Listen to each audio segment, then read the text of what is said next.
कई वर्षों से वीरान पड़ा महल अब भी अपने बीते हुए समय के वैभव और दुखों की कहानी बयान करता है। यह महल कभी राधिका नाम की एक राजकुमारी का हुआ करता था। यह महल कभी राधिका नाम की राजकुमारी का निवास था। राधिका का दिल अपने प्रेमी वीरेन के लिए धड़कता था, जो युद्ध में गया और कभी लौट कर नहीं आया। वीरेन के इंतजार में राधिका की आंखें पथरा गईं और एक दिन उसकी प्रेम कहानी का दुखद अंत तब हो गया जब उसे वीरेन के मरने की खबर मिली।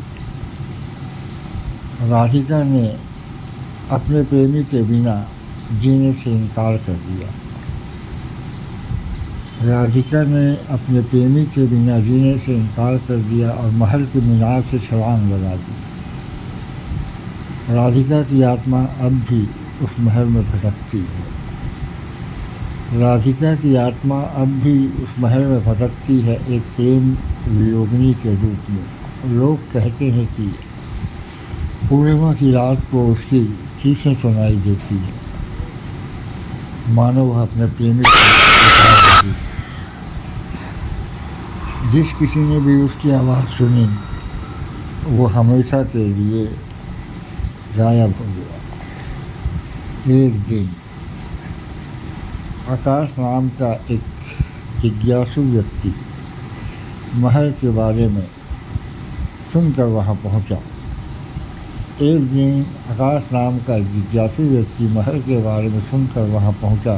उसने महल की कहानी को महज एक अफवाह समझा। उसने महल की कहानी को महज एक अफवाह समझा और रात को वहीं रुकने का फैसला किया। जैसे ही पूर्णिमा का चांद आसमान में चमका, महल की दहलीज पर राधिका की आत्मा प्रकट हुई। आकाश ने उसे देखा और वह उसकी ओर आकर्षित होकर चला गया।